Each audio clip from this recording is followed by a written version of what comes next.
क्रांती news, आवाज सर्वसामान्यांचा। Satpur link रोडवरील वृक्षतोडीचा वाहनधारकांना मोठा मनस्ताप, नागरिकांची सुरक्षा व वाहतुकीचे शून्य नियोजन, उद्यान विभागाचा भोंगळ कारभार चव्हाट्यावर। अंबड लिंक रोडवर सुरू असलेल्या रस्ते कामादरम्यान करण्यात येणाऱ्या वृक्षतोडीमुळे वाहनधारकांना मोठा मनस्ताप सहन करावा लागत असल्याचे चित्र समोर आले।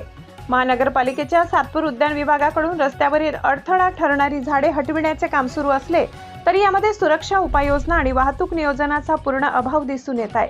मंगळवारी दिनांक 7 एप्रिल रोजी दुपारी सुमारे 2 वाजेच्या सुमारास कदंबवन परिसरातील नायरा पेट्रोल पंपासमोर झाड तोडण्याचे काम सुरू होते। यावेळी कोणतेही ठोस वाहतूक नियोजन न केल्यामुळे दोन्ही बाजूंना अर्धा ते पाऊण तास वाहनांच्या लांबच लांब रांगा लागल्या।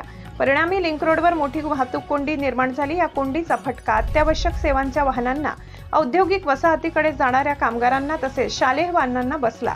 अचानक झालेल्या अडथळ्यामुळे नागरिकांमध्ये संताप व्यक्त करण्यात आला। प्रत्यक्षात अशा प्रकारच्या वृक्षतोडीच्या कामावेळी नागरिकांची सुरक्षा लक्षात घेऊन आणि वाहतुकीचे योग्य नियोजन करूनच काम करणे आवश्यक असल्याचे महानगरपालिकेच्या नियमात नमूद आहे। मात्र आजच्या घटनेत कोणतीही पूर्वतयारी किंवा खबरदारी न घेतल्याचे स्पष्ट दिसून आले। या प्रकारामुळे उद्यान विभागाच्या कारभारावर प्रश्नचिन्ह निर्माण झाले असून याला जबाबदार कोण, असा संतप्त सवाल नागरिकांकडून उपस्थित केला जात आहे। प्रशासनाने याची तातडीने दखल घेऊन भविष्यात अशा प्रकारांना आळा घालावा अशी मागणी करण्यात येत आहे। महाराष्ट्र क्रांती न्यूज साठी वृत्त संकलन विभाग, सातपूर, नाशिक।